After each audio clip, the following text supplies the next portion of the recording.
ચલો છોકરાઓ, તો આજથી આપણે એક નવા ચેપ્ટરની શરૂઆત કરીએ. એ છે આપણું ચેપ્ટર નંબર 6 અને એનું નામ છે ઉષ્મા ગતિ શાસ્ત્ર. ક્લિયર છે? તો મજાનું ઇન્ટરેસ્ટિંગ ચેપ્ટર છે. મીન્સ કે આ જે ચેપ્ટર છે એ ફિઝિકલ કેમેસ્ટ્રીનું ચેપ્ટર કહેવાશે. ભૌતિક રસાયણ વિજ્ઞાનનું આ ચેપ્ટર કહેવાશે. આવું જ સેમ ઉષ્માગતિશાસ્ત્ર ચેપ્ટર તમે ફિઝિક્સમાં પણ અભ્યાસ કરશો. તો આ બંને જે ચેપ્ટર છે તમે બંનેનો અભ્યાસ કરશો તો બંનેમાં શું ડિફરન્સિએશન પડે છે, ફિઝિક્સમાં કેવું આવે છે, કેમેસ્ટ્રીમાં કેવું આવે છે, કે તમને આઈડિયા આવી જશે.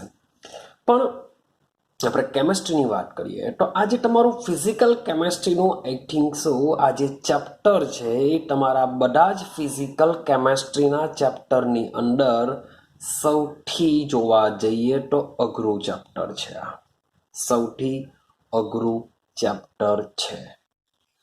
જો તમે આ ચેપ્ટરને બરાબર વ્યવસ્થિત સમજી લેશો તો તમને આ ચેપ્ટર ઇઝી લાગશે. અને જો આ ચેપ્ટર જો તમને ઇઝી લાગે તો તમારા કેમેસ્ટ્રીના બધા જ ફિઝિકલ કેમેસ્ટ્રીના ચેપ્ટર તમને ઇઝી જ લાગશે. એ પણ ગેરંટી છે. આઈડિયા આવે છે શું કહી રહ્યો છું? હું એવું નથી કહી રહ્યો કે ભાઈ આ ચેપ્ટર તમને ખબર જ નહીં પડશે, એવું નથી કહેતો.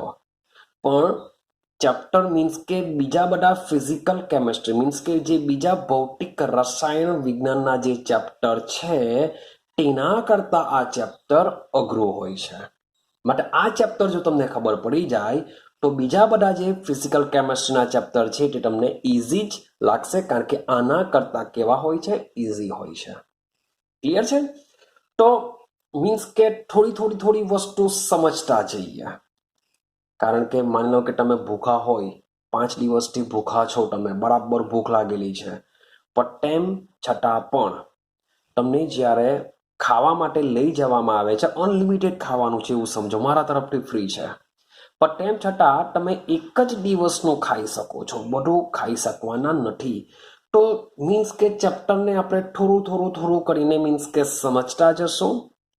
જેટલું સમજશો, જેટલું માઇન્ડ લગાવશો એટલું તમને આ ચેપ્ટરમાં સારું પડશે. ક્લિયર છે? તો ચેપ્ટરની શરૂઆત કરીએ.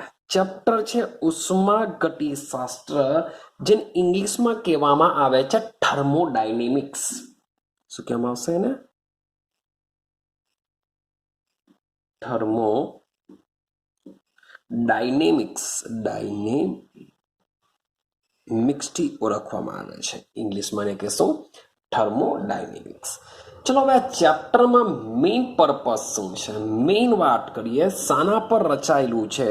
તો ઉષ્માગતિશાસ્ત્રના ટોપિકને લઈ લઉં તો સમજો ઉષ્મા વત્તા ગતિ વત્તા શાસ્ત્ર. સમજો ઉષ્માગતિશાસ્ત્ર શું છે? ઉષ્મા અથવા ઉર્જા, ગતિ એટલે કે ભાઈ એક જગ્યાએથી બીજી જગ્યાએ જશે, શાસ્ત્ર એટલે કે અભ્યાસ. તો આ જે ચેપ્ટર છે એ ચેપ્ટરમાં આપણે શું કરવાના છે કે જે ઉષ્મા છે એ ઉષ્માની હેરફેરનો મતલબ થાય એક જગ્યાએથી બીજી જગ્યાએ ઉષ્માનું જવું, કે ઉષ્મા ગતિ. તો ઉષ્માની જે હેરફેર છે એની સાથે સંકળાયેલું આ છે શાસ્ત્ર. ઉષ્માની હેરફેર સાથે સંકળાયેલું છે. એટલે કે જે પણ પ્રક્રિયા ઉષ્મા સાથે સંકળાયેલી હશે તો તેનો અભ્યાસ આપણે શામાં કરીશું? ઉષ્માગતિશાસ્ત્રમાં કરીશું. ચાલો, તો મેઇન આપણો પોઈન્ટ છે ઉષ્મા. હવે ઉષ્મા ક્યાં આવશે અને કેવી રીતના આવશે એને થોડું સમજતા જઈએ. ચાલો, તો થોડાક બેઝિક એક્ઝામ્પલ લેવાનો પ્રયત્ન કરીએ. માન લો કે આપણા ઘરમાં શું હોય છે? રાંધણ ગેસ હોય છે. મોટે ભાગે એમાં આપણે તમને આઈડિયા હશે બ્યુટેન હોય છે. ક્લિયર છે? રાંધણ ગેસમાં શું હોય છે? ब्यूटेन होय छे मेन होय छे ब्यूटेन भाई में मिथाइल मरकेप्टन होय छे ने ए बधी वातो नथी करतो मेन होय छे आपणो ब्यूटेन। चालो त्यार पछी सेम वस्तु आपणे बीजो उपयोग करी सकीए। ईंधण लई लो, पेट्रोल लई लो, डीजल लई लो, केरोसिन लई लो, आ बधा ईंधणनी वात करीए भाई। त्यार पछी चलो आ पेला आटली वात करीए तो ब्यूटेन छे, पेट्रोल छे, डीजल छे, ब्यूटेन जेवो बीजो होय छे मीथेन छे ए पण एज अ बर्तन तरीके उपयोग करीए छे। तो मीथेन पछी रांधण गैस में आवेलो होय छे ब्यूटेन, पेट्रोल लई लो, डीजल लई लो।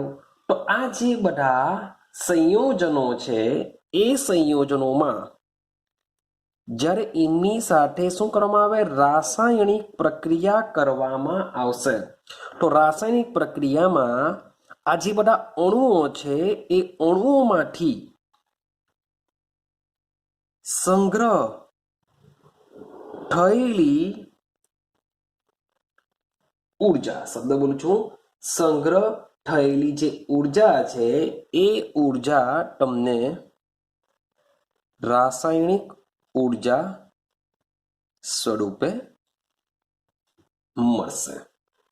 मळे कि नहीं मळे के तमे मीथेन ने सळगावो तो एनी अंदर रहेली जे ऊर्जा छे ए ऊर्जा तमने रासायनिक ऊर्जा स्वरूपे मळी शके छे, हाँ के ना। हवे ए जे संग्रह थयेली जे रासायनिक ऊर्जा रासायनिक जे ऊर्जा जे हशे ए रासायनिक ऊर्जानो उपयोग करीने એટલે કે મારી પાસે બ્યુટેન છે, મારી પાસે મીથેન છે, મારી પાસે પેટ્રોલ છે, મારી પાસે ડીઝલ છે, આ બધા સંયોજનો છે। એ સંયોજનોમાં રાસાયણિક પ્રક્રિયા દરમિયાન શું થયેલી હોય છે રાસાયણિક ઊર્જાનો સંગ્રહ થયેલો હોય છે। રાસાયણિક પ્રક્રિયા થાય છે માટે એ અણુની અંદર રાસાયણિક ઊર્જાનો સંગ્રહ થયેલો હોય છે। પણ જ્યારે આમનું દહન કરવામાં આવે છે જ્યારે અમને સળગાવવામાં આવે છે ત્યારે દહન કરતા આ જે રાસાયણિક ઊર્જા છે એ રાસાયણિક ઊર્જા ઉષ્મા ઊર્જા તરીકે મળે છે, હા કે ના। કે તમે મીથેનને સળગાવશો તો બી આપને ઉષ્મા ઊર્જા મળશે, બ્યુટેનને સળગાવો ઉષ્મા ઊર્જા મળશે, પેટ્રોલ ડીઝલને સળગાવો તો બી તમને શું મળશે ઉષ્મા ઊર્જા મળશે। મીન્સ કે संयोजन में रहेली आ एक रासायनिक ऊर्जा है ए रासायनिक ऊर्जा रूपांतर आपणे शामां थाय छे उष्मा ऊर्जा में थाय छे। क्लियर थाय छे। चलो हवे बीजું एक्जाम्पल समझो।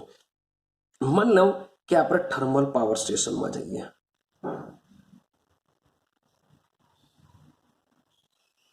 काकरापा लई लो, ढुवारण लई लो कि ज्यां गाड़ी आवा थर्मल पावर स्टेशन आवेला छे।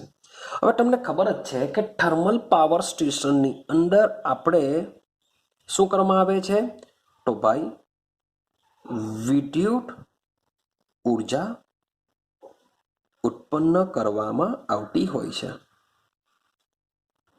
થર્મલ પાવર સ્ટેશનમાં શું કરવામાં આવે છે વિદ્યુત ઊર્જા ઉત્પન્ન કરવામાં આવે છે। હવે કેવી રીતના કરવામાં આવશે તો એના માટે લેવામાં આવે છે સૌથી પહેલા કોલસો। एज अ बर्तन तरीके कोळसानो उपयोग थाय छे। आ कोळसानुं शुं करवामां आवशे दहन करवामां आवे। दहन करवाथी कोळसामां रहेली रासायनिक ऊर्जानुं रूपांतर शामां थई जशे उष्मा ऊर्जामां थशे। आ उष्मा ऊर्जानो उपयोग पाणीने गरम करवा माटे थशे। पाणीने गरम करवाथी बनी जशे पाणीनी वराळ बनशे ने आ पाणीनी वराळ द्वारा आपणे फेरववामां आवे छे टर्बाइन। शुं फेरववामां आवशे टर्बाइन फेरववामां आवशे। एक जातनुं चक्र हशे, तमने आइडिया हशे, एक जातनुं चक्र हशे, स्टीम द्वारा एने टर्बाइनने फेरववामां आवे छे। टर्बाइनने फेरवाथी मीन्स के टर्बाइन फरशे एटले के समझो यांत्रिक ऊर्जामां रूपांतर थयुं। तो जे कोळसामां जे रासायनिक ऊर्जा कोळसामां शुं हशे भाई रासायनिक ऊर्जा हशे। तो रासायनिक ऊर्जानुं शामां रूपांतर कर्युं उष्मा ऊर्जामां। उष्मा ऊर्जा द्वारा यांत्रिक ऊर्जा अने यांत्रिक ऊर्जा द्वारा आपणे विद्युत ऊर्जा छेल्ले मळशे। એટલે કે થર્મલ પાવર સ્ટેશનમાં પણ આ રીતના તમે જોશો તો એક ઉર્જામાંથી બીજી ઉર્જામાં રૂપાંતર થાય છે, એટલે કે ઉષ્માનો હેરફેર સંકળાયેલી છે. એક આઈડિયા આવે છે? ચાલો હજુ એક્ઝામ્પલ સમજો. ચાલો માની લેવું કે આપણે વાત કરીએ, આપણે 12 સાયન્સની અંદર મજાનું એક ચેપ્ટર સમજવાના છે, તે પણ ફિઝિકલ કેમેસ્ટ્રીનું છે. એ છે વિદ્યુત રસાયણ. શું સમજવાના છે આપણે? વિદ્યુત રસાયણ સમજવાના છે. અને આ વિદ્યુત રસાયણની અંદર આપણે જુદી જુદી બેટરી સમજીશું કે બેટરી કેવી રીતના કામ કરતી હોય છે. બેટરી મીન્સ કે એક જાતના શું હોય છે? સેલ હોય છે. આપણે બેટરી મીન્સ કે બેટરી શાની બનેલી હોય છે? કોષની બનેલી હોય છે. કોષ એટલે મીન્સ કે આપણી સેલ, આપણા જે સેલ છે એ સેલની પણ એક જુદા મીન્સ કે વિદ્યુત રાસાયણિક સેલ, વિદ્યુત રાસાયણિકના કોષ હોય છે. એ કોષનું કામ શું હોય છે? તો રાસાયણિક ઉર્જાનું રૂપાંતર શામાં કરતા હોય છે? વિદ્યુત ઉર્જામાં કરતા હોય છે. અને આ જ વિદ્યુત રસાયણની અંદર વિદ્યુત ઉર્જાનું કન્વર્ઝન આપણે રાસાયણિક ઉર્જામાં પણ કરી શકશું. ક્લિયર થાય છે? તો મીન્સ કે આ જે બધા એક્ઝામ્પલ જે તમને આપવામાં આવ્યા છે તેમાં શું થઈ રહ્યું છે?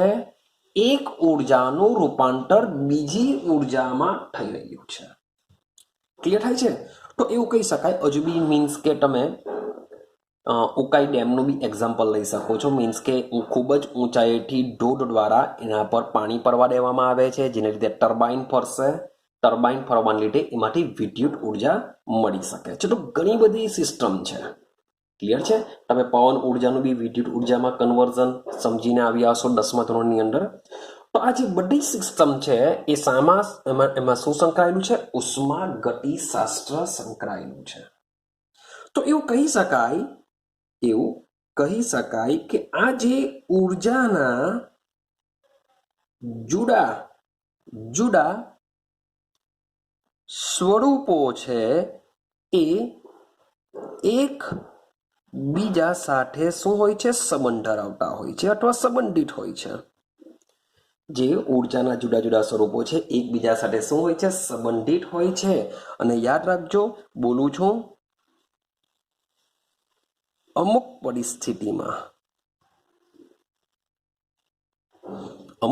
પરિસ્થિતિની અંદર ઉર્જાના એક સ્વરૂપનું બીજા સ્વરૂપમાં રૂપાંતર કરી શકાય છે. કંઈક આઈડિયા આવે છે? મીન્સ કે તમે ઉપરના જે બધા એક્ઝામ્પલ જોશો તેમાં આ જ વસ્તુ આપણે કરીને આવ્યા છે કે તેનો એક ઉર્જાના સ્વરૂપમાંથી આપણે બીજા ઉર્જાના સ્વરૂપમાં આપણે શું કરીએ છીએ? રૂપાંતર કરી શકીએ છીએ. આઈડિયા આવે છે? તો સમજો કે આપણે જે આ ઉર્જાનો પરિવર્તન કરીએ છીએ, આ ઉષ્મા અથવા તો આપણે લેશું ઉર્જાનો જે પરિવર્તન કરીએ છીએ, આ પરિવર્તનના અભ્યાસને જ શું કહેવામાં આવે છે? ઉષ્મા ગતિશાસ્ત્ર કહેવામાં આવે છે. ક્લિયર થાય છે કે આપણે એક ઉર્જાનું બીજી ઉર્જામાં રૂપાંતર કરીએ છીએ તો કેવી રીતના કરીએ છીએ, કેવી રીતના થશે કે નહીં થશે, એ બધી જ વસ્તુનો અભ્યાસ શામાં કરીએ છીએ? આપણે ઉષ્મા ગતિશાસ્ત્રમાં કહીએ છીએ. તો ઉષ્મા ગતિશાસ્ત્ર શોર્ટ એન્ડ સિમ્પલ ઉષ્માની હેરફેર સાથે સંકળાયેલું છે. એટલે કે એક પ્રકારની ઉર્જાનું બીજી પ્રકારની ઉર્જામાં થતા પરિવર્તનના અભ્યાસને શું કહેશું આપણે? ઉષ્મા ગતિશાસ્ત્ર કહેશું. ક્લિયર છે? ચાલો હવે આ જે ઉષ્મા ગતિશાસ્ત્ર છે, શબ્દ સમજો. જે ઉષ્મા ગતિશાસ્ત્ર છે એ શાસ્ત્ર કોને લાગુ પાડી શકાશે? મીન્સ કે બે વસ્તુ વિચારીએ. એક વિચારીએ સ્થૂળ પ્રણાલી અને બીજી વિચારીએ સૂક્ષ્મ પ્રણાલી. એક લઈ લેશો કેવી? સ્થૂળ મીન્સ કે મેક્રોમોલિક્યુલ સ્થૂળ પ્રણાલીને શું કહેવાશે? મેક્રો સિસ્ટમ પ્રણાલી મીન્સ કે આપણે સિસ્ટમથી ઓળખીશું પાછળથી. તો સ્થૂળ પ્રણાલીનો મતલબ શું થાય? સ્થૂળ પ્રણાલીનો મતલબ એવો થશે કે જેમાં અણુઓનો વધુ જથ્થો હશે. જેમાં અણુઓનો શું હશે? ખૂબ જ મોટો જથ્થો હશે. તેની સાથે સંકળાયેલી ઉર્જાનો ફેરફાર ઉષ્માગતિશાસ્ત્ર કરી શકે છે. યાદ રાખજો કે જેમાં ઘણા બધા અણુઓ સંખ્યામાં સમાયેલા હશે. ઘણા બધા સંખ્યામાં, શબ્દ સમજો, ઘણી સંખ્યામાં. કારણ કે લખેલું છે વધુ જથ્થો, અણુઓનો વધુ જથ્થો, એટલે કે ઘણી સંખ્યામાં પરમાણુઓ આવેલા હોય, અણુઓ આવેલા હોય, અથવા તો મે બી સંયોજન હોય. તો જે જથ્થામાં છે એ જથ્થાની અંદર જ ઉર્જાનો જે ફેરફાર થતો હોય છે એને ઉષ્માગતિશાસ્ત્ર સમજાવી શકે છે. સૂક્ષ્મ પ્રણાલીનો મતલબ શું થાય? કે ભાઈ એક પરમાણુ, એક અણુ. તો આવા પરમાણુ અથવા અણુમાં થતા ફેરફાર માટે ઉષ્માગતિશાસ્ત્ર કોઈ આન્સર આપશે નહીં, અથવા તો ઉષ્માગતિશાસ્ત્ર સૂક્ષ્મ પ્રણાલીમાં થતા ઉષ્માના ફેરફાર સાથે સંકળાયેલી નથી. આની સાથે સંકળાયેલી છે.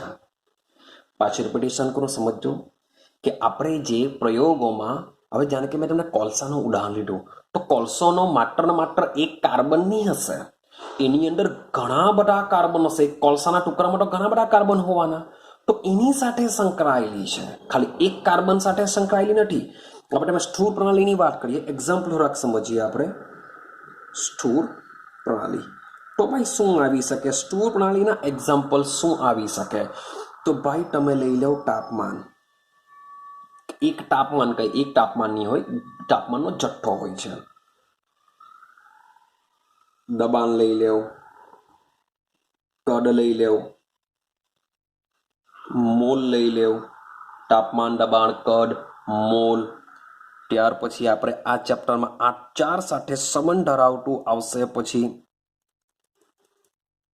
આંતરિક ઉર્જા લઈ લેવ, એન્થાલ્પી લઈ લેવ. તો બધી જ વસ્તુ સ્થૂળ પ્રણાલી કહેવાશે. તાપમાન, દબાણ, કદ, મોલ. કારણ કે આ બધી વસ્તુ શું છે? પદાર્થના જથ્થા સાથે સંકળાયેલી છે. તાપમાન પણ પદાર્થના જથ્થા સાથે, દબાણ પણ પદાર્થના જથ્થા સાથે, કદ પણ જથ્થા સાથે, મોલ જાતે જ જથ્થો છે. આંતરિક ઉર્જા લઈ લો કે એન્થાલ્પી લઈ લો, આ બધી જ વસ્તુ પદાર્થના જથ્થા સાથે સંકળાયેલી છે. ક્લિયર થાય છે? હવે વાત કરીએ સૂક્ષ્મ પ્રણાલી શું હોઈ શકે. શાની સાથે? ઉષ્માગતિશાસ્ત્ર. આ બધામાં ઉષ્માગતિશાસ્ત્ર કામ કરશે. પણ વાત કરીએ સૂક્ષ્મ પ્રણાલી. સૂક્ષ્મ પ્રણાલીમાં વાત કરીએ, ચાલો પરમાણ્વીય ત્રિજ્યા લઈ લો. તો આપણે પરમાણુ ત્રિજ્યા યાદ કરો, ભણીને આવ્યા છે. તો આપણે કોઈ એક પરમાણુ લીધેલો હતો, અથવા વધારેમાં વધારે 2 પરમાણુ લીધેલા હતા, કે એક પરમાણુ કેન્દ્ર, બીજા પરમાણુનું કેન્દ્ર, તે 2 પરમાણુના કેન્દ્ર વચ્ચેના અંતરના અડધા મૂલ્યને આપણે પરમાણ્વીય ત્રિજ્યા કહીએ છીએ. પણ આ જે પરમાણ્વીય ત્રિજ્યા હોય છે, માત્ર ને માત્ર શું હોય છે? એક પરમાણુ માટે જ હોય છે. તો આ સૂક્ષ્મ પ્રણાલી કહેવાશે. માત્ર ને માત્ર એક પરમાણુ માટે કામ કરે છે. ત્યાર પછી લઈ લો આયનીકરણ, એન્થાલ્પી. એ પણ માત્ર ને માત્ર પરમાણુ માટે આવે. લઈ લો વિદ્યુત ઋણતા. એ પણ માત્ર ને માત્ર એક પરમાણુ માટે આવે. સેમ ઇલેક્ટ્રોન, શબ્દ બોલું છું, ઇલેક્ટ્રોન પ્રાપ્તિ, એન્થાલ્પી લઈ લો. તે પણ શું છે? માત્ર ને માત્ર પરમાણુ પર આધાર રાખે છે. આયનીય ત્રિજ્યા લઈ લો, પરમાણુ ત્રિજ્યા લઈ લો, એન્થાલ્પી, વિદ્યુત ઋણતા, ઇલેક્ટ્રોન પ્રાપ્તિ, એન્થાલ્પી. આ બધી જ વસ્તુ શું છે? માત્ર ને માત્ર પરમાણુ ઉપર આધાર રાખે છે. તો પ્રણાલીના આવા ગુણધર્મ, આવી પ્રણાલીને શું કહેશું? આપણે સૂક્ષ્મ પ્રણાલી કહેશું. તો ઉષ્માગતિશાસ્ત્ર આની સાથે કોઈ સંબંધ રાખતી નથી, એની સાથે કોઈ લેવા દેવા નથી. હવે આવા બધા પ્રણાલીમાં થતા ઉષ્માના ફેરફારને અભ્યાસ ઉષ્માગતિશાસ્ત્રમાં થઈ શકવાનો નથી. ઉષ્માગતિશાસ્ત્ર કોની સાથે સંકળાયેલું છે? સ્થૂળ પ્રણાલી સાથે. સ્થૂળ પ્રણાલીનો મતલબ શું થાય? જથ્થો. કે જ્યારે પણ અણુ અથવા આયન અથવા સંયોજન એક જથ્થામાં હોય, એક બલ્કમાં હોય, તેની સાથે સંકળાયેલા ઉષ્માના ફેરફારનો અભ્યાસ ઉષ્માગતિશાસ્ત્રમાં કરવામાં આવે છે. ક્લિયર છે? માટે સ્થૂળ પ્રણાલી સાથે જ ઉષ્માગતિશાસ્ત્ર સંકળાયેલું છે. સૂક્ષ્મ પ્રણાલી એટલે કે ખૂબ જ ઓછા અણુ ધરાવતી પ્રણાલી માટે ઉષ્માગતિશાસ્ત્ર સંકળાયેલું નથી. આઈડિયા આવે છે? ચાલો હવે આગળ જો. હવે ઉષ્માગતિશાસ્ત્ર બરાબર સમજો કે ઉષ્માગતિશાસ્ત્ર કામ શું કરે છે? તો એક ઉષ્માનું રૂપાંતર બીજા પ્રકારની ઉષ્મામાં થશે તેના પરિવર્તનનો અભ્યાસ કરે છે. એટલે કે એક ઉષ્મા ઉર્જાનું રૂપાંતર બીજી ઉષ્મા ઉર્જામાં જે થાય છે તેની સાથે કોણ સંકળાયેલું છે? ઉષ્માગતિશાસ્ત્ર સંકળાયેલું છે. તો સમજો, એક ઉષ્માનું રૂપાંતર બીજી ઉષ્મામાં કેવી રીતના થાય છે? શબ્દ બોલું છું. ઉષ્માનું રૂપાંતર અથવા તો ઉર્જાનું રૂપાંતર કેવી રીતના થાય છે, કેવી રીતના કરવામાં આવે છે તેની સાથે સંબંધ ધરાવતું નથી. યાદ રાખજો કે અહીંયા એક જાતની ઉષ્મા છે, અહીંયા બીજી જાતની ઉષ્મા છે. તો આ એક ઉષ્મામાંથી આ ઉષ્મામાં કેવી રીતના રૂપાંતર કરવામાં આવે તેની સાથે ઉષ્માગતિશાસ્ત્રને કોઈ લેવા દેવા નથી. એટલે કે એક ઉષ્માનું રૂપાંતર ભાઈ તમે બીજી ઉષ્મામાં કેવી રીતના કરો છો એની સાથે એને લેવા દેવા નથી. આ એની શું છે? મર્યાદા સમજવો તો મર્યાદા સમજો. આઈડિયા આવે છે? તો ઉષ્મામાં રૂપાંતર સાથે મીન્સ કે એક ઉષ્માનું રૂપાંતર બીજી ઉષ્મામાં થશે તેની સાથે સંકળાયેલું છે, પણ કેવી રીતના કરવામાં આવે છે, એના માટે પ્રોસેસ કઈ વાપરી એની સાથે એને કોઈ લેવા દેવા નથી. આઈડિયા આવે છે? માની લેવું કે એક્ઝામ્પલ બનાવવાનો પ્રયત્ન કરું કે તમે ભાઈ સ્કૂલે આવો છો. કેટલા વાગે? 7 વાગ્યાનો. ચાલો મોર્નિંગમાં 7 વાગ્યાનો સ્કૂલનો સમય છે. તો 7 વાગ્યાનો સમય આપ્યો છે તો તમે 7 વાગે સ્કૂલમાં આવી જશો. ક્લિયર છે? તો હવે તમે આવવા માટે તમે કયો માર્ગ અપનાવો છો, શાની પર આવો છો, કેવી રીતના આવો છો એની સાથે ભાઈ કોઈ લેવા દેવા નથી. સ્કૂલને શું લેવા દેવા છે કે તમારે 7 વાગે સ્કૂલમાં આવીને બેસી જવાનું છે, એ ઇમ્પોર્ટન્ટ છે. પણ તમે એ આવવા માટે કયો માર્ગ અપનાવો છો એની સાથે સ્કૂલને કોઈ લેવા દેવા હોતી નથી. આ તો ખાલી એક્ઝામ્પલ આપું છું ભાઈ, સમજો. સેમ ઉષ્માગતિશાસ્ત્ર પણ એક ઉર્જાનું રૂપાંતર બીજી ઉર્જામાં થશે એની સાથે સંબંધ ધરાવે છે, પણ એક ઉષ્માનું રૂપાંતર કઈ પ્રોસેસ વડે આપણે બીજી ઉષ્મામાં કરીએ છીએ એની સાથે લેવા દેવા હોતું નથી, એની સાથે સંબંધ ધરાવતું નથી. કે એક ઉષ્મા કેવી રીતના બીજી ઉષ્મામાં રૂપાંતર થાય છે એની સાથે એને લેવા દેવા હોતી નથી. ક્લિયર છે?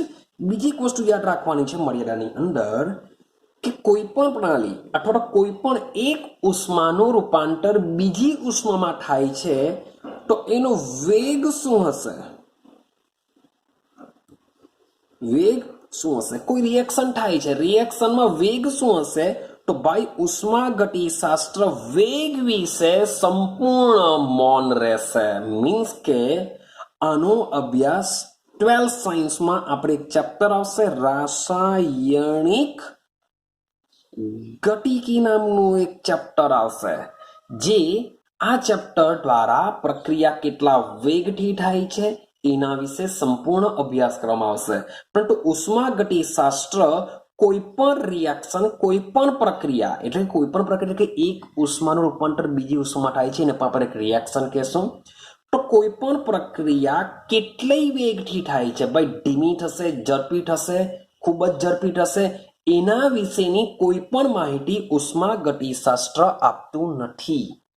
યાદ રાખજો. એક તો એક ઉષ્માનું રૂપાંતર બીજી ઉષ્મામાં કેવી રીતના કરવામાં આવે છે તેની સાથે સંકળાયેલું નથી. સાથે સાથે પ્રક્રિયાના વેગ વિશે પણ ઇન્ફોર્મેશન આપી શકતું નથી. એવું કહી શકાય કે રાસાયણિક ગતિકી અને ઉષ્મા ગતિશાસ્ત્ર આ બંને શાસ્ત્ર એકબીજાના વિરોધાર્થી છે. તમે રાસાયણિક ગતિકી મીન્સ કે આપણે ઉષ્મા આટમ મર્યાદા છે એના ઉપયોગ વિશે વાત કરીશું. એના ઉપયોગ વિશે બી વાત કરીએ. ચાલો અહીંયા વાત કરી દઈએ એના ઉપયોગ વિશે કે ઉષ્મા ગતિશાસ્ત્રનો ઉપયોગ શું. તો ભાઈ ઉષ્મા ગતિશાસ્ત્ર દ્વારા શું ઇન્ફોર્મેશન મળશે? તો ઉષ્મા ગતિશાસ્ત્ર દ્વારા કોઈ પણ પ્રક્રિયા થશે કે નહીં તેના વિશેની ઇન્ફોર્મેશન આપશે.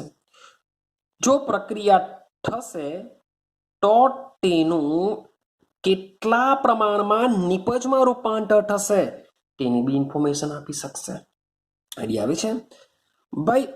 ઉર્જા સંરક્ષણના નિયમને પણ સમજાવવામાં મદદરૂપ કરશે. ઉર્જા સંરક્ષણના નિયમને બી સમજાવવા મદદરૂપ કરશે. સાથે સાથે સંતુલન એટલે કે પ્રતિવર્તી પ્રક્રિયામાં થતા ઉર્જાના ફેરફારને સમજાવવા માટે પણ ઉષ્માગતિશાસ્ત્ર પાસે જવું પડશે. તો આ બધા જો ક્વેશ્ચન જો રાસાયણિક ગતિકીને પૂછવામાં આવે તો રાસાયણિક ગતિકી આનો એક પણ આન્સર આપી નહીં શકશે. એટલે કે રિએક્શન આપમેળે થશે કે નહીં થશે તે જો તમે રાસાયણિક ગતિકીને પૂછો તો એનો આન્સર આપી શકતું નથી. રાસાયણિક ગતિકી માત્ર ને માત્ર પ્રક્રિયાના વેગ સાથે સંકળાયેલી છે. જ્યારે આ જ ક્વેશ્ચન તમે ઉષ્માગતિશાસ્ત્રને પૂછો કે ભાઈ પ્રક્રિયાનો વેગ કેટલો હશે તો ઉષ્માગતિશાસ્ત્ર એનો આન્સર આપી શકવાનો નથી. ક્લિયર છે? માટે આ બંને શાસ્ત્ર શું છે? એકબીજાના વિરોધાર્થી હોય છે. ક્લિયર? ચાલો, તો કોઈ પણ પ્રક્રિયાનો વેગ ભાઈ ઉષ્માગતિશાસ્ત્ર દ્વારા સમજી નથી શકાતો. સાથે સાથે એક ઉષ્માનું રૂપાંતર બીજી ઉષ્મામાં કેવી રીતના કરવામાં આવ્યું છે તેની સાથે સંકળાયેલું હોતું નથી. ક્લિયર છે? પરંતુ તો ભાઈ ઉષ્માનું એક ઉષ્મામાંથી બીજી ઉષ્મામાં રૂપાંતર થાય છે તે કેવી રીતના? આનો મતલબ શું? માન લે કે મારી પાસે કોઈ એ છે, એની પાસે કોઈ ઉષ્મા છે, એમાંથી એ બી બન્યો, તેની પાસે બી ઉષ્મા છે. આઈડિયા આવે છે? મારી પાસે કોઈ એક રિએક્ટન્ટ છે, એમાંથી આ પ્રોડક્ટ બી બને છે. એટલે કે એ રિએક્ટન્ટ છે, બી પ્રોડક્ટ છે. તો એ રિએક્શન થાય છે, બી બને છે, એટલે કે બંનેની ઉષ્મા અલગ અલગ છે એવું આપણે સમજીને ચાલીએ. તો ભાઈ એની ઉષ્મા કેટલી છે, બીની ઉષ્મા કેટલી છે, એ જે ઉષ્મામાં થતો જે ફેરફાર છે એ જો સમજવું હોય તો એના માટે એની જે પ્રારંભિક સ્થિતિ છે અને આ નિપજની જે અંતિમ સ્થિતિ છે આ બંને ઉપર આધાર રાખે છે ઉષ્માગતિશાસ્ત્ર. આઈડિયા આવે છે? મીન્સ કે એક ઉષ્માનું રૂપાંતર બીજી ઉષ્મામાં તમે કેવી રીતના કરો છો, કઈ પ્રોસેસ કરો છો, એની સાથે એને કોઈ લેવા દેવા નથી. એ માત્ર શું કરશે કે ભાઈ પ્રક્રિયાની પ્રારંભિક સ્થિતિમાં ઉષ્મા કઈ હતી, ઉષ્મા કઈ છે, કેટલી છે, અંતિમ સ્થિતિમાં ઉષ્મા કઈ છે, કેટલી છે, એની સાથે સંબંધ ધરાવે છે. એટલે કે એક શબ્દ બોલું છું, પ્રણાલી. આપણે પ્રણાલી વિશે આજે જ સમજવાના છે કે પ્રણાલી શું છે. તો મારી પાસે આ એક પ્રણાલી છે. હમણાં હું શબ્દ ચાલો બોલતો નથી પ્રણાલી શું છે પછી સમજીએ. તો આ એક પ્રક્રિયક છે. પ્રક્રિયક પાસે શરૂઆતમાં એની શરૂઆતની અવસ્થાને આપણે પ્રારંભિક અવસ્થા કહેશું. અને એમાંથી જે છેલ્લે કંઈ બી બન્યું હશે, રિએક્શન થઈને કંઈ પણ બન્યું હશે એ આપણે માની લેશું એની અંતિમ અવસ્થા. તો જે ઉષ્માગતિશાસ્ત્ર છે એ પ્રારંભિક અવસ્થા અને અંતિમ અવસ્થા સાથે સંકળાયેલું છે. હા કે ના? આઈડિયા આવે છે કઈ? ચાલો આગળ જોઈએ. હવે વાત કરીએ ઉષ્માગતિશાસ્ત્ર. ઓકે, ચાલો વાત કરીશું ઉષ્માગતિશાસ્ત્ર. તો આ જે ઉષ્મા ગતિશાસ્ત્ર છે એ ગતિશાસ્ત્ર ટોટલ થઈને 4 નિયમો ધરાવે છે. જે ઉષ્માગતિશાસ્ત્ર છે એ કેટલા નિયમો ધરાવે છે? 4 નિયમો દ્વારા બનેલું છે. મીન્સ કે 4 નિયમનો અભ્યાસ કરી દેવ એટલે ઉષ્માગતિશાસ્ત્ર કમ્પ્લીટ થઈ જશે. તો આખું ચેપ્ટર તમે જોવા જશો તો ટોટલ 4 નિયમો સાથે સંકળાયેલું છે. તેમાં પહેલો નિયમ છે શૂન્ય નિયમ. પહેલો નિયમ છે શૂન્ય નિયમ. એકદમ સિમ્પલ હોય છે, કઈ ધાર નથી મારવાની એમાં. જે ઉર્જાના સંતુલન સાથે સંકળાયેલો છે. ઉર્જાના સંતુલન સાથે સંકળાયેલો છે। ત્યાર પછી હોય છે પ્રથમ નિયમ। જે પ્રથમ નિયમ છે એ ઉર્જાના સંરક્ષણનો નિયમ કહેવામાં આવે છે। ઉર્જા સંરક્ષણ નિયમ, પ્રથમ નિયમ એટલે ઉર્જા સંરક્ષણ નિયમ। ત્યાર પછી વાત કરીશું દ્વિતીય નિયમ। તો દ્વિતીય નિયમમાં આપણે ભણવામાં આવે છે એન્ટ્રોપી। શાના વિશે ભણીશું? એન્ટ્રોપી વિશે ભણવામાં આવે છે। અને જે તમારો તૃતીય નિયમ છે એમાં તમારે ડેલ્ટા જી વિશે ભણવામાં આવશે। ક્લિયર છે? તો મીન્સ કે આ તો મેં શોર્ટ એન્ડ સિમ્પલ લખી દીધેલું છે, પણ તમે જોવા જશો તો ખૂબ જ ડિટેલમાં ભણવું પડશે। આ બધા એકબીજા સાથે પાછા કનેક્ટેડ હોય છે। ક્લિયર છે? તો ઉષ્માગતિશાસ્ત્રને જો આપણે ડિટેલમાં સમજવું હશે તો આ ચારે ચાર નિયમોને આપણે સમજવું પડશે। સાથે સાથે ઉષ્માગતિશાસ્ત્રની જો વાત કરીએ તો ભાઈ સંતુલન ધરાવતી પ્રક્રિયા, હું પ્રણાલી શબ્દ નથી બોલતો કારણ કે પ્રણાલી શું છે એ તમને હજુ આઈડિયા નથી, તો માટે હું બોલું છું સંતુલન ધરાવતી પ્રક્રિયા। તો સંતુલન ધરાવતી, સંતુલન શું છે? હવે આના પછીનું ચેપ્ટરની જો વાત કરીએ તો એ ચેપ્ટરનું નામ જ છે સંતુલન, જેમાં ટોટલી બહુ મોટું ચેપ્ટર છે, જેમાં તમારે ટોટલી સંતુલન વિશે અભ્યાસ કરવાનું છે। તેમ છતાં બી શોર્ટ એન્ડ સિમ્પલમાં તમને કહું કે માની લો કે મારી પાસે એ પ્રક્રિયા છે, એમાંથી બી બને છે, તો જો આ બી ફરીથી પાછો એ જો બનાવી શકતો હોય તો એવું કહેવાય કે આ સંતુલન ધરાવતી પ્રક્રિયા કહેવાય। એટલે કે એમાંથી બી પણ બની શકે, બી માંથી એ પણ બની શકે। એટલે કે પ્રક્રિયકનું જે એ નિપજમાંથી પ્રક્રિયક પણ બનાવી શકાય છે। એટલે કે ટુ વે રિએક્શન કહેવાશે, બંને બાજુ થશે। પ્રક્રિયકથી નિપજ બાજુ બી થઈ શકે, નિપજથી પ્રક્રિયક બાજુ બી થઈ શકે। તો આવી પ્રક્રિયાને સંતુલિત પ્રક્રિયા કહેવાશે। સંતુલન ધરાવતી આવી પ્રક્રિયામાં શું હોય છે? સંતુલન હોય છે। ક્લિયર છે? તો આવી સંતુલન ધરાવતી પ્રક્રિયામાં જે સંતુલન છે એ સંતુલન એક અવસ્થામાંથી બીજી સંતુલન અવસ્થામાં ફેરવાય। સંતુલન એક અવસ્થામાંથી બીજી અવસ્થામાં ફેરવાશે તો તેને પણ આપણે ઉષ્માગતિશાસ્ત્ર લાગુ પાડી શકીએ છીએ। ક્લિયર થાય છે? હા કે ના? એક મજાનો એક બીજો પોઈન્ટ છે, આપણે મોટે ભાગે કયા સ્થૂળદર્શીય ગુણધર્મો સાથે સંકળાયેલું છે ઉષ્માગતિશાસ્ત્ર? આપણે વાત કરીને આવ્યા મેક્રોમોલેક્યુલ્સ। તો સ્થૂળદર્શીય ગુણધર્મો સાથે જ ઉષ્માગતિશાસ્ત્રીય સંકળાયેલું છે। અને સ્થૂળદર્શીય ગુણધર્મોમાં શું આવશે ભાઈ? દબાણ આવશે, તાપમાન આવશે, કદ આવશે, મોલ આવશે, ઘણું બધું આવશે। તો આ જે દબાણ અને જે તાપમાન છે એ દબાણ અને તાપમાન સંતુલન અવસ્થામાં, મીન્સ કે જો તમારી પ્રણાલી સંતુલનમાં હોય તો એ સંતુલન અવસ્થામાં આ બંને વસ્તુ સમય સાથે બદલાતા નથી, જેની ડિટેલમાં ચર્ચા આપણે આના પછીના ચેપ્ટરમાં કરીશું। કે એકવાર મીન્સ કે સંતુલન એ અને બી જે એક અવસ્થામાંથી બીજી અવસ્થામાં રૂપાંતર થાય છે, તો એક અવસ્થામાંથી બીજી અવસ્થામાં રૂપાંતર જ્યારે થશે ત્યારે એના દબાણ અને તેનું તાપમાન કેવું રહેતું હોય છે? અચર રહેશે। આપણે બોલી શકીએ બદલાતું નથી, એટલે કે અચર રહેતું હોય છે। ક્લિયર થાય છે? તો ઉષ્માગતિશાસ્ત્ર મીન્સ કે ટોટલી આપણે ઘણી બધી ઇન્ફોર્મેશન આપશે કે ભાઈ કોઈ પણ વૈજ્ઞાનિક જ્યારે નવો વૈજ્ઞાનિક હોય, નવો વૈજ્ઞાનિક ભાઈ વૈજ્ઞાનિક છે એ નવી રિએક્શન શોધવાનો પ્રયત્ન કરે છે, તો સૌથી પહેલા સમજવાનો પ્રયત્ન કરશે કે ભાઈ કોઈ પ્રક્રિયકો વચ્ચે પ્રક્રિયા થશે કે નહીં થશે, તો એનો આન્સર બી ઉષ્માગતિશાસ્ત્ર આપી શકે। તો પ્રક્રિયા જો થશે તો લીધેલા પ્રક્રિયકનું કેટલા પ્રમાણમાં નિપજમાં રૂપાંતર થાય તેનું બી ઇન્ફોર્મેશન ઉષ્માગતિશાસ્ત્ર આપે।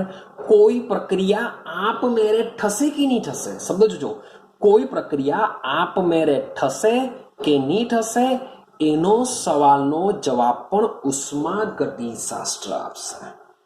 ક્લિયર થાય છે? તો આ બધા જ ક્વેશ્ચનના આન્સર કોણ આપતું હોય છે? ઉષ્માગતિશાસ્ત્ર આપતું હોય છે. ક્લિયર થાય છે? માટે ચેપ્ટર બહુ મજાનું છે, બહુ ઇન્ટરેસ્ટિંગ છે, પણ સાથે સાથે એને દિમાગમાં ઉતારવું એ પણ મજાનું છે. દિમાગમાં ઉતારવું જરાક સહેલું નથી, જરાક સમજવું પડશે, વિચારવું પડશે, તો તમારા દિમાગમાં એ ક્લિયર થશે. ચાલો, ક્લિયર છે? તો હવેથી આપણે મીન્સ કે ઉષ્માગતિશાસ્ત્રની શરૂઆત કરીએ. આ તો મીન્સ કે ઠીક છે, એની થોડી પ્રસ્તાવના છે. ઉષ્માગતિશાસ્ત્ર શું છે? એક ટ્રેલર છે એવું સમજો. આખું મૂવી છે આપણું ઉષ્માગતિશાસ્ત્ર, એનું એક નાનું આમતું ટ્રેલર આપણે તમને બતાવ્યું છે કે ખરેખર ઉષ્માગતિશાસ્ત્રમાં શું આવશે. ક્લિયર? તો ઉષ્માગતિશાસ્ત્રને સમજવા માટે માની લો કે મારે મારા હૃદયને સમજવું છે.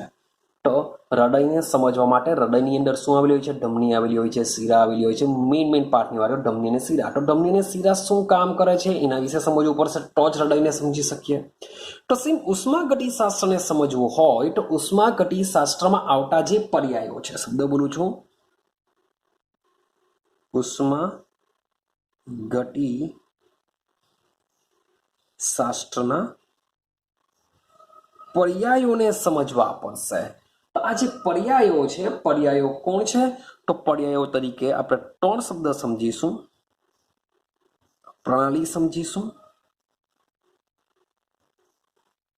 પર્યાવરણ સમજીશું અને સાથે સાથે સમજીશું વિશ્વ.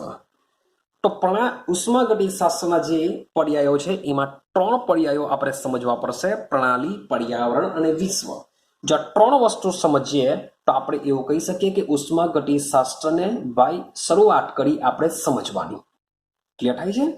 તો સમજીએ પ્રણાલી શું છે, પર્યાવરણ શું છે અને વિશ્વ શું છે, એને ધીમે ધીમે સમજતા જઈએ. બરાબર સમજજો.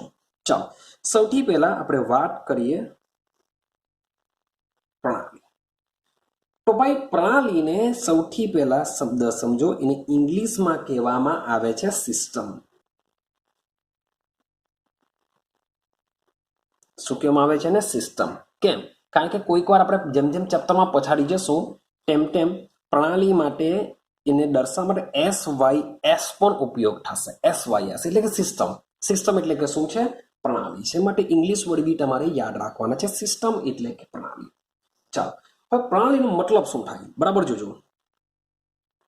હું પહેલા વ્યાખ્યા લખી દઉં છું ને પછી એને સમજાવવાનો પ્રયત્ન કરું ખરેખર પ્રણાલી શું છે. તો ભાઈ વિશ્વનો એક, વિશ્વ એટલે કે આખું વર્લ્ડ, વિશ્વ એટલે કે આખું વર્લ્ડ અથવા યુનિવર્સ એવું બોલી દો. યુનિવર્સ બોલો, વર્લ્ડ બી છોડો, યુનિવર્સ. તો વિશ્વનો એક અતિ નાનો ભાગ કે જેમાં પ્રયોગ કરી અવલોકનની નોંધ કરવામાં આવતી હોય. વિશ્વનો એક અતિ નાનો ભાગ કે જેમાં પ્રયોગ કરી અવલોકનથી નોંધ કરવામાં આવતી હોય તેને પ્રણાલી કહેવાશે. હવે શબ્દ છે વિશ્વ. વિશ્વ એટલે કે આખું યુનિવર્સમાં બ્રહ્માંડથી લઈને બધું જ આવી જશે. આપણે પૃથ્વી તો વાત છોડો, બીજા બધા ગ્રહો ટોટલી બધું જ અંદર આવી જશે, એટલે કે આખું વિશ્વ.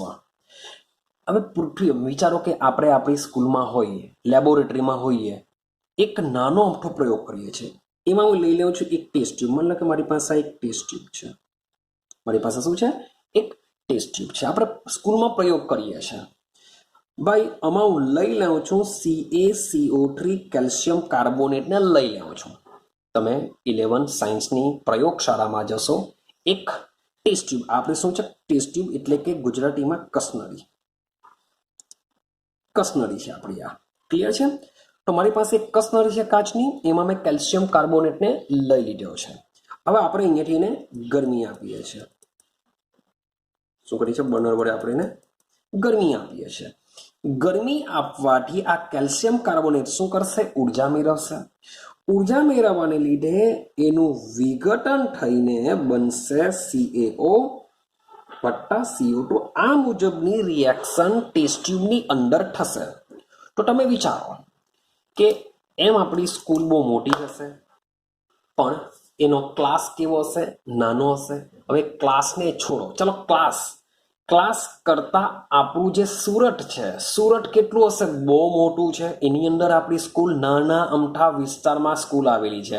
અરે સુરત છોડો, ગુજરાતને પકડો, ગુજરાત આટલા મોટા ગુજરાતની અંદર સુરત બહુ નાનું છે ને એ સુરતના આટલા મોટા વિસ્તારની અંદર આપણી સ્કૂલ એકદમ નાની છે. આ તો ગુજરાતની વાત કરી, આખા ઇન્ડિયાનો વિચાર કરો તો ઇન્ડિયાની અંદર આપણી જે સ્કૂલ હશે એકદમ જ નાની હશે. ઇન્ડિયા છોડો, આખા વર્લ્ડની વાત કરો, અને વર્લ્ડ છોડો, આખા વિશ્વની વાત કરો, તો આખા વિશ્વની કમ્પેરિઝનની અંદર આપણે જે જગ્યાએ પ્રયોગ કરીએ છીએ એ કેવો હશે? અતિ નાનો ભાગ. ક્લિયર? હવે પ્રયોગ તો એકચ્યુઅલી આપણે શું કરીએ છીએ? આપણી સ્કૂલની પ્રયોગશાળામાં, એટલે કે એક ઓરડામાં, શબ્દ સમજજો, એક ઓરડામાં પ્રયોગ ચાલી રહ્યો છે. બરાબર સમજવાનો પ્રયત્ન કરજો કે આપણી સ્કૂલના એક ઓરડામાં આ પ્રયોગ ચાલી રહ્યો છે. પ્રયોગ કોણ કરે છે? આપણે કરીએ છીએ. પ્રયોગ શામાં થાય છે? કસનરીમાં થાય છે. પ્રયોગ શામાં થઈ રહ્યો છે? કસનરીની અંદર થઈ રહ્યો છે. તો સમજો, વિશ્વનો એક અતિ નાનો ભાગ એટલે કે આપણો કેલ્શિયમ કાર્બોનેટ, જેમાં રિએક્શન થાય છે એને જ આપણે પ્રણાલી કહીએ છીએ. તો વિશ્વનો એક અતિ નાનો ભાગ એટલે કે આપણો કેલ્શિયમ કાર્બોનેટ, કે જેના ઉપર પ્રયોગ થાય છે, જેના પરથી આપણે અવલોકનની નોંધ કરવામાં આવતી હોય કે ભાઈ કેલ્શિયમ કાર્બોનેટને ગરમ કરવામાં આવે તો એમાંથી CaO અને CO2 બને છે. તો આપણે પ્રયોગ કરીને આની નોંધ કરવી. તો આ જે CaCO3 છે એટલે કે કસનરી ની જે અંદરનો ભાગ છે એ ભાગને શું કહેવામાં આવે છે? પ્રણાલી કહેવામાં આવે છે. આઈડિયા આવે છે? કઈ પ્રણાલી શું છે? કે જેના પર પ્રયોગ કરી અવલોકનની નોંધ કરવામાં આવતી હોય તેને શું કહેશું? આપણે પ્રણાલી કહેશું.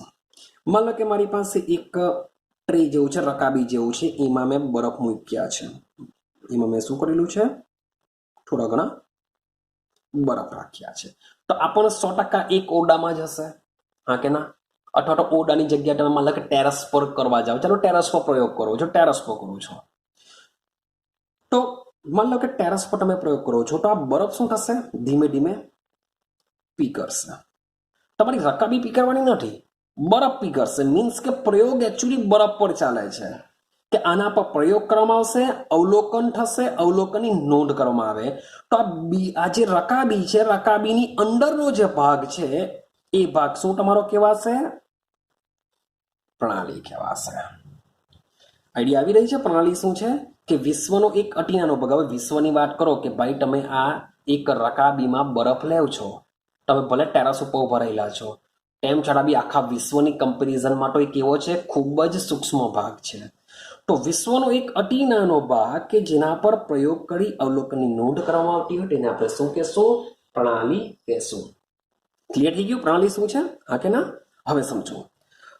હવે પ્રણાલી શબ્દ બોલું છું, પ્રણાલી પ્રણાલીની આજુબાજુના ભાગને પર્યાવરણ કહેવાશે. પ્રણાલીની આજુબાજુના, ચારેય બાજુના બી બોલી શકો, ગમે તેની જ્યાં તમે પ્રયોગ કરો છો એની ચારેય બાજુ, તો પ્રણાલીની આજુબાજુના ભાગને શું કહેવામાં આવશે? પર્યાવરણ કહેવામાં આવશે. શું કહેવામાં આવશે? પર્યાવરણ. આટલું ક્લિયર થયું? કે માન લો કે મારી પાસે આ કેલ્શિયમ કાર્બોનેટ છે, મેં કસ્ટમાઇઝર છે, એના પર પ્રયોગ કરું છું. ક્લિયર? તો આ કસનળીની આજુબાજુનો ભાગ એટલે કે આપણે જે ઓરડામાં કરતા હતા તે ભાગ એટલે કે ઓરડો. તો આપણો જે ઓરડો છે એ ઓરડો શું બની જશે? પ્રણાલી બની જશે. શું બની જશે? ઓરડો જે છે આપણું બની જશે પર્યાવરણ કહેવાશે. ઉતરે છે દિમાગમાં? અહીંયા લઈ લઈએ બરફ. તો બરફની જે આજુબાજુનો જે ટેરેસ છે, ટેરેસની જ વાત કરું છું, જે ટેરેસ છે એ ટેરેસ આપણું શું બની જશે? પર્યાવરણ બની જશે. એટલે કે બરફની આજુબાજુનો જે બધો પર્યાવરણ છે અમુક ચોક્કસ કાર્ટેશિયન નિર્દેશાંક તમે ઉપયોગ કરી શકો કે ભાઈ આટલા અંતર સુધીનું, કારણ કે ઇમેજિનેશન કરવું પડશે, કલ્પના કરવી પડશે કે આટલો ભાગ આપણો પર્યાવરણ, કારણ કે ટેરેસ પર થાય છે. ક્લિયર થાય છે? તો જો આ જ વસ્તુ ઓરડામાં કરવામાં આવતું હોય તો જે ઓરડો છે ઓરડો બની જશે પર્યાવરણ. પણ ટેરેસ પર કરીએ છીએ તો અમુક ચોક્કસ વિસ્તાર આપણો શું કહેવાશે? પર્યાવરણ કહેવાશે. આઈડિયા આવે છે? પ્રણાલી શું છે, પર્યાવરણ શું છે? અને પર્યાવરણને કહેવામાં આવે છે સરાઉન્ડિંગ. SURROUNDING. શું કહેવામાં આવે છે? પર્યાવરણને ઇંગ્લિશમાં સરાઉન્ડિંગ કહેવામાં આવે છે. તો પ્રણાલીની આજુબાજુના ભાગને કહેવામાં આવશે પર્યાવરણ. ક્લિયર થયું? હવે વિશ્વ શું છે? વિશ્વને સમજો. યુનિવર્સ શું છે? તો વિશ્વ ઇઝ ઇક્વલ ટુ થાય પ્રણાલી વત્તા પર્યાવરણ. કારણ કે વિશ્વનો એક અતિ નાનો ભાગ, કે વિશ્વના અતિ નાના ભાગમાં પ્રણાલી પણ આવશે, વિશ્વના અતિ નાના ભાગમાં પર્યાવરણ પણ આવશે. તો આ બે ભેગા થઈને બનતો હોય છે વિશ્વ. આ બંનેને ભેગા કરી દેવ તો શું બની જશે? વિશ્વ બની જશે. એટલે કે પ્રણાલીની આજુબાજુનો જે ભાગ છે એને પર્યાવરણ કહેશું. આપણે એકચ્યુઅલી રૂમમાં કરીએ છીએ, આપણે લિમિટ બનાવી દીધી કે જે રૂમ છે એ રૂમ પર્યાવરણ છે, પણ ખરેખર તેની આજુબાજુનો જે વિસ્તાર છે એ બધો પર શું કહેવાશે? પર્યાવરણ કહેવાશે. તો તળીએ આખું મીન્સ કે આપણી સ્કૂલ છે, સ્કૂલની જે પ્રયોગશાળા છે, પ્રયોગશાળામાં જે કસનરી છે, કસનરી સિવાયનું તમારો ટોટલી જે પણ વિસ્તાર છે એ બધું જ સામે આવી જશે? પર્યાવરણમાં આવી જશે.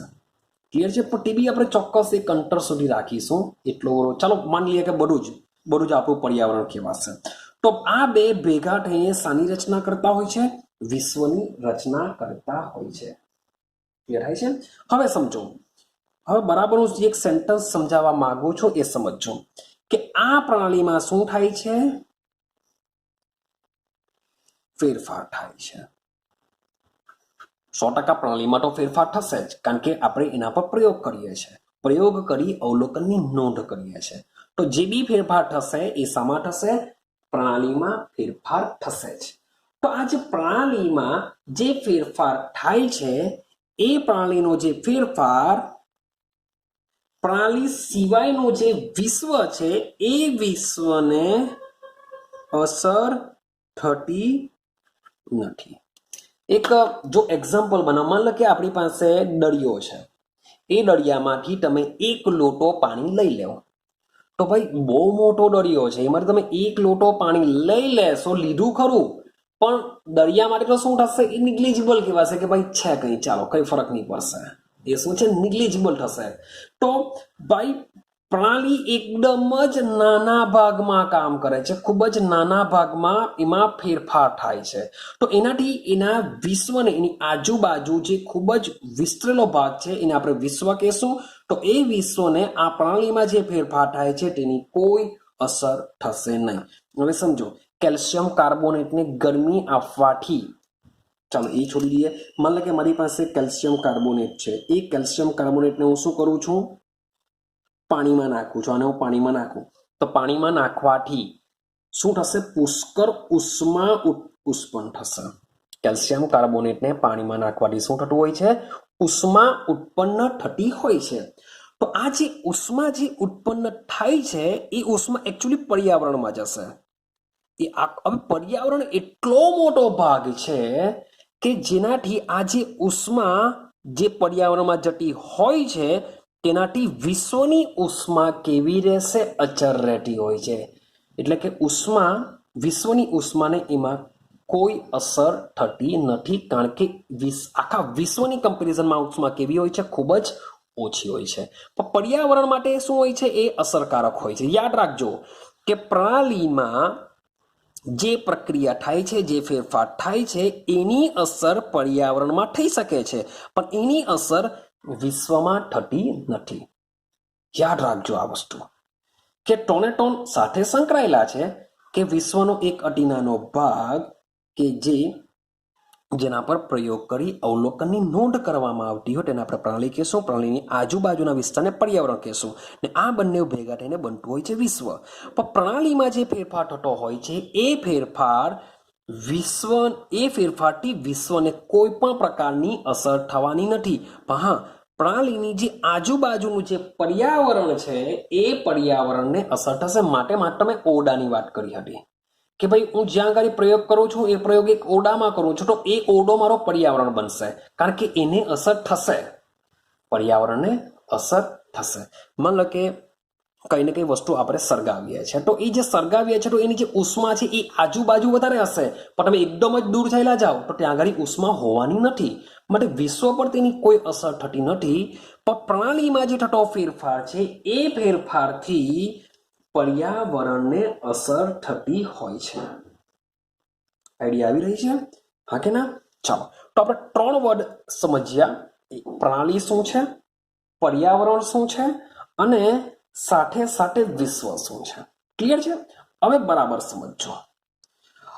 હવે વિશ્વને હું છોડી દઉં, હવે આવી જાઉં પ્રણાલી અને પર્યાવરણ. તો આપણે વિશ્વનું એટલું બધું કંઈ કામ નથી, આપણે 2 પોઈન્ટ પર કામ છે. કારણ કે પ્રણાલીમાં ફેરફાર થશે તો એની અસર પર્યાવરણમાં થશે. એટલે કે પ્રણાલી અને પર્યાવરણ એકબીજા સાથે સંકળાયેલા છે. જે પ્રણાલી છે અને જે પર્યાવરણ છે એ એકબીજા સાથે સંકળાયેલા છે, કારણ કે તેઓ ઉષ્મા અને દ્રવ્ય એકબીજામાં રૂપાંતર કરી શકે છે. ઉષ્મા અને દ્રવ્યની હેરફેર તેઓ એકબીજા સાથે કરી શકે છે, પણ એ હેરફેરને લીધે વિશ્વને કોઈ પણ જાતની અસર થતી નથી. ક્લિયર? તો પ્રણાલી અને પર્યાવરણ શું કરી શકે છે? ઉષ્મા અને દ્રવ્યની હેરફેર કરી શકે છે. પણ આ જે ઉષ્મા અને જે દ્રવ્યની જે હેરફેર થશે એ કેવી રીતના થશે? ક્લિયર છે? તો એને સમજીએ. હું ફરીથી પાછો આ પ્રયોગ પર આવી જાઉં કે આજે મારો કેલ્શિયમ કાર્બોનેટ છે એ મારી શું છે? પ્રણાલી છે. માન લો કે આ મારો એક રૂમ છે, મેં એક રૂમ બનાવ્યો છે, એ રૂમમાં આપણે પ્રયોગ કરીએ છીએ. તો આ જે રૂમ છે એ રૂમ આપણે પર્યાવરણ સમજીએ, કારણ કે એકચ્યુઅલી તો ઘણો બધો મોટો હશે, પણ જેટલા ભાગમાં આપણે ઇફેક્ટ હશે એને આપણે પર્યાવરણ કહેશું. તો માન લો કે આપણો રૂમ છે એ પર્યાવરણમાં લઈ લઈએ કે આ જે પર્યાવરણ છે. તો પ્રણાલી અને પર્યાવરણને છૂટી કરતી, એકબીજાને અલગ કરતી એક સીમા છે. શબ્દ બોલું છું, જાક લખી દઈએ આપણે, જાક સમજો કે પ્રણાલી અને પર્યાવરણને અલગ કરતી એક સીમા આવેલી છે. કઈ સીમા આવે છે સમજો કે કેલ્શિયમ કાર્બોનેટમાં પ્રયોગ થાય છે, એની આજુબાજુનું પર્યાવરણ છે, પણ આ જે કસનળી જે છે એ કસનળીનો સમાવેશ પ્રણાલી કે પર્યાવરણમાં થતો નથી. સમજો બરાબર. જે કસનળી છે એ કસનળીનો સમાવેશ નથી પ્રણાલીમાં થતો, નથી પર્યાવરણમાં થતો. આ જે કસનળી છે એ કસનળી શું કરે છે? પ્રણાલી અને પર્યાવરણને એકબીજાને છૂટા પાડે છે કે કસનળીની અંદરનો ભાગ પ્રણાલી થશે અને કસનળીની બહારનો ભાગ પર્યાવરણ થશે. તો પ્રણાલી અને પર્યાવરણને અલગ કરતી જે રેખા છે જેને આપણે શું કહીશું? સીમા કહેશું, અથવા તો તેને હદ કહેવામાં આવશે, અથવા તો તેને ઇંગ્લિશમાં કહેવામાં આવે છે બાઉન્ડ્રી. શું કહેવામાં આવે છે એને? બાઉન્ડ્રી. સોરી ફોર ધેટ, તેને બાઉન્ડ્રી કહેવામાં આવશે. આઈડિયા આવે છે? તો પ્રણાલી અને પર્યાવરણને અલગ કરતી સીમાને આપણે શું કહીશું? બાઉન્ડ્રી કહેશું. આઈડિયા આવે? ચાલો, અહીં એક બીજો પ્રયોગ છે કે આપણે શું કરેલું હતું? રકબીમાં બરફ લીધેલો હતો. તો બરફ શું કરશે? પ્રણાલી છે, અને રકાબીની આજુબાજુનો જે ભાગ છે એ આપણો પર્યાવરણ કહેવાશે. હા કે ના? તો આ બરફ પીગળવાનો છે, એટલે કે ભાઈ એના પર પ્રયોગ થયા, પ્રયોગના અવલોકનની નોંધ કરી એટલે આપણી પ્રણાલી છે. અને એની આજુબાજુનો વિસ્તાર પર પર્યાવરણ બની જશે, મીન્સ કે એની આજુબાજુનું જે પણ હશે બધું પર્યાવરણ. પણ આ જે રકાબી જે છે એ રકાબી શું થઈ જશે? આપણી સીમા બની જશે. રકાબી શું બની જશે? સીમા. કેમ? કારણ કે આ રકાબીનો સમાવેશ નથી પ્રણાલીમાં થતો, નથી પર્યાવરણમાં થતો. તો આ જે રકાબી છે એ રકાબી શું કરશે? પ્રણાલી અને પર્યાવરણને બંનેને એકબીજાથી અલગ કરશે. એટલે કે પ્રણાલી અને પર્યાવરણની આ શું છે? ચોક્કસ હદરેખા છે. એ હદરેખાથી તેઓ એકબીજાથી અલગ થતી હોય છે. આઈડિયા આવે છે? હા કે ના? ચાલો, તો થોડી ઘણી આઈડિયા આવી હશે કે પ્રણાલી અને પર્યાવરણની વચ્ચે પણ એક ચોક્કસ હદરેખા હોય છે જેને આપણે એક સીમા કહીએ છીએ. તો આ જે સીમા અથવા જે હદ છે એ હદ કેવી હોઈ શકે? કેવા પ્રકારની હોઈ શકે? તો આ જે સીમા અથવા જે હદરેખા છે જેને આપણે બાઉન્ડ્રીથી ઓળખીએ છીએ, એ બાઉન્ડ્રી તમારી સાચી પણ હોઈ શકે અથવા તો તમારે કાલ્પનિક પણ હોઈ શકે. કોઈ કિસ્સા મીન્સ કે આ જે કિસ્સો છે એમાં સાચી છે, કસનરી છે જ, દેખાય જ છે, અમારા રકાબી છે જ, તો એ સાચી રેખા છે. કોઈક વાર તમારે એવું ઇમેજિનેશન બી કરવું પડશે કે એક કાલ્પનિક હોઈ શકે, મીન્સ કે કલ્પના કરવી પડશે કે ભાઈ આ પ્રણાલી છે, આ પર્યાવરણ છે, તેમની વચ્ચે કોઈ હદરેખા હોવી જોઈએ, બંનેને અલગ કરતી રેખા હોવી જોઈએ, એવી કલ્પના કરવું પડશે, એવું ઇમેજિનેશન કરવું પડશે. ક્લિયર? આ જે સીમા કોઈ વાર સ્થિર પણ હોય છે અને કોઈ વાર ચલિત પણ હોય છે. કોઈ વાર સ્થિર પણ હોય છે, કોઈ વાર ચલિત બી હોય. માની લો કે આ કિસ્સામાં તમારી જે સીમા છે એ સ્થિર છે, મીન્સ કે કસનરી પોતાની જગ્યા પર રહેવાની છે. પણ માની લો કે આ ચલિતની વાત કરું, મારી પાસે એક આ રીતના બીકર છે. સમજો, મારી પાસે આ એક બીકર છે. Sorry for that. મારી પાસે એક બીકર છે. આ બીકરમાં મેં સમથિંગ થોડોક વાયુ ભરેલો છે અને આની ઉપર એક પિસ્ટન મૂકી દીધો છે. આ એક પિસ્ટન છે. આ શું છે? એક પિસ્ટન છે. હવે સમજો કે આ જે રેખા છે, આજે આ મીન્સ કે આમાં પ્રયોગ ચાલે છે. આમાં શું ચાલે છે? પ્રયોગ ચાલે છે. તો આ પ્રયોગમાં આ જે સાધન છે, આ જે બીકર છે, એ બીકર કેવી કહેવાશે? સ્થિર બાઉન્ડ્રી કહેવાશે. એની આજુબાજુનો ભાગ પર્યાવરણ છે, આમાં પ્રયોગ ચાલે છે, એટલે આ બીકર એની સ્થિર સીમા કહેવાશે. પણ જ્યારે ચલિતની વાત કરીએ તો મીન્સ કે માની લો કે અહીંયાથી હું હવાનું પ્રેશર જો વધારું અને આ પિસ્ટન જો ઉપર જાય, તો આ જે રેખા છે, આ જે સંપર્કની આ જે સપાટી છે કે જે પર્યાવરણના સંપર્કમાં છે, તો આ સીમા કેવી કહેવાશે? ચલિત કહેવાશે, કારણ કે બદલાશે. આઈડિયા આવે છે? કારણ કે આ અહીંયા શું હશે? બધું પર્યાવરણ હશે, કારણ કે પ્રણાલીની આજુબાજુના ભાગને પર્યાવરણ કહેવાના. તો આ પિસ્ટનની ઉપર જે બધું હશે બધું શું છે? પર્યાવરણ જ છે. તો આ પિસ્ટન જ્યારે ઉપર જતો હશે ત્યારે આ જે સીમા છે એ સીમા કેવી કહેવાશે? ચલિત કહેવાશે. મીન્સ કે ચલિત સીમા બી હોઈ શકે, સ્થિર સીમા બી હોઈ શકે, ભાઈ સાચી બી હોઈ શકે, કાલ્પનિક બી હોઈ શકે. ત્રીજી એક વસ્તુ લઈએ કે ભાઈ જે સીમા છે એ સીમા કેટલીક વાર એવી હોય છે કે એ સીમામાંથી ઉષ્માનું વહન થઈ શકે છે. ઉષ્માનું વહન થઈ શકે છે. ઉષ્મીય સીમા કહેશું એને. શું કહેવામાં આવે છે? ઉષ્મીય સીમા. એટલે કે એવી સીમા કે જેમાંથી ઉષ્માનું વહન થઈ શકે છે, ને એવી પણ સીમા હોઈ શકે જેમાંથી ઉષ્માનું વહન ન થઈ શકે. એમાંથી ઉષ્માનું વહન ન થઈ શકે. તો આ બધી સીમાના પ્રકારો છે. ક્લિયર થાય છે? સીમા કોને કહેશું? કે એ સીમા એટલે કે જે પ્રણાલી અને પર્યાવરણને ચોક્કસ હદરેખાથી અલગ કરતી હોય, જેને આપણે સીમા કહીએ છીએ. ને આ સીમાનો સમાવેશ નથી પ્રણાલીમાં થતો કે નથી પર્યાવરણમાં થતો. સીમા આખી અલગ હોય છે. તો એ જે સીમા છે એ સીમા ઘણું બધું મીન્સ કે એમાંથી મીન્સ કે દ્રવ્યની આપલે થશે કે નહીં થશે, ઉર્જાની આપલે થશે કે નહીં થશે, એ સ્થિર પણ હોઈ શકે, એ ચલિત પણ હોઈ શકે છે, એ સાચી પણ હોઈ શકે છે. કોઈ કિસ્સામાં આપણે એની કલ્પના બી કરવી પડશે કે આવી સીમા હોઈ શકે છે. તો આ બધું શું હોય છે? સીમાના પ્રકારો છે. ક્લિયર છે? તો મીન્સ કે આપણે આજના વિડીયોની અંદર આપણે ઉષ્માગતિશાસ્ત્રની થોડીક પ્રસ્તાવના ભણ્યા કે ઉષ્માગતિશાસ્ત્ર ખરેખર શું છે, આપણે શાનો અભ્યાસ આ ચેપ્ટરમાં કરવાના છે. સાથે સાથે આપણે ભણીને આવ્યા ઉષ્માગતિશાસ્ત્રના પર્યાયો, મીન્સ કે 3 પર્યાયો સમજ્યા. પ્રણાલી શું છે, એટલે કે વિશ્વનો એક અતિ નાનો ભાગ કે જે વિશ્વના બાકીના ભાગોથી ચોક્કસ હદરેખાથી અલગ થયેલો હોય છે, જેના પર પ્રયોગ કરી અવલોકનની નોંધ કરવામાં આવતી હોય તો તેને પ્રણાલી કહેવાશે. મીન્સ કે આ જે વ્યાખ્યા જે બોલીને ગયો છું એ તમારી જૂની બુકમાં હતી, પણ જે એનસીઆરટીની બુક છે એમાં બહુ શોર્ટ એન્ડ સિમ્પલ આપેલી છે કે ઉષ્માગતિશાસ્ત્ર વિશ્વનો એક અતિ નાનો ભાગ કે જેને પર આપણે અવલોકન કરીએ છીએ તેને પ્રણાલી કહેવાશે. પણ જૂની બુકમાં વ્યાખ્યા થોડીક મોટી હતી કે વિશ્વનો એક અતિ નાનો ભાગ કે જેના પર કે જેને વિશ્વના બાકીના ભાગોથી ચોક્કસ હદરેખાથી અલગ થયેલો હોય, જેના પર પ્રયોગ કરી અવલોકનની નોંધ કરવામાં આવતી હોય તેને શું કહેવામાં આવે છે? પ્રણાલી કહેવામાં આવશે. અને પ્રણાલી સિવાયના બાકીના ભાગને પર્યાવરણ કહેવામાં આવે છે. આ બંનેઓને ભેગા થઈને શાની રચના થતી હોય છે? વિશ્વની રચના થતી હોય છે. એટલે કે વિશ્વ ઇઝ ઇક્વલ ટુ શું બનતું હોય છે? પ્રણાલી વત્તા પર્યાવરણ. આઈડિયા આવે છે? ચાલો હવે પ્રણાલી પર્યાવરણ આઈડિયા આવી ગયા છે.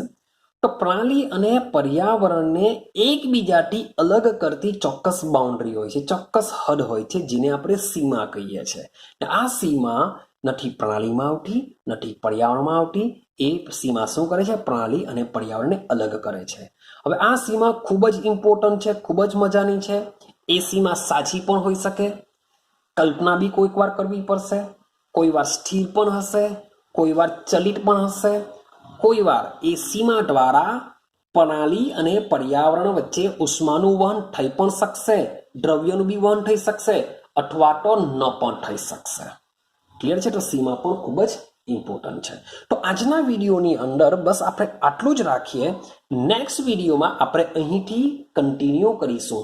આપણે પ્રણાલી પર્યાવરણ વિશે જ મોટે ભાગે આપણે આ ચેપ્ટરમાં ઇન્ક્લુડ કરીશું. વિશ્વ વિશે બહુ કંઈક વાત કરવાની હોતી નથી. તો જે બી વાત કરીશું એ પ્રણાલી અને પર્યાવરણ વિશે વાત કરીશું. તો નેક્સ્ટ વિડીયોમાં આપણે મજાનું એક કન્સેપ્ટ સમજીશું, પ્રણાલીના પ્રકાર કે પ્રણાલી જે છે તે કયા કયા પ્રકારની હોઈ શકે છે એના વિશે આપણે સમજીશું. તો આજના વિડીયોમાં માત્ર આટલે સુધી જ રાખીશું. બરાબર અને સમજવાનો પ્રયત્ન કરો, કારણ કે ચેપ્ટરની શરૂઆત જો સારી થઈ, જો તમને ખબર પડી તો ત્યાર પછીના વિડીયો તમે ખૂબ જ ઇઝીલી સમજી શકશો. પણ જો પાયો જ બરાબર કમ્પ્લીટ નહીં થશે તો તમે ઊંચી બિલ્ડિંગ બનાવી નહીં શકશો. માટે આ પાયો છે ઉષ્માગતિશાસ્ત્રનો આજનો, એવું સમજીને ચાલો. તો આ વિડીયોને બરાબર રેડી કરો તો જ તમને નેક્સ્ટ વિડીયોમાં મજા આવશે. તો મળીશું નેક્સ્ટ વિડીયોની અંદર.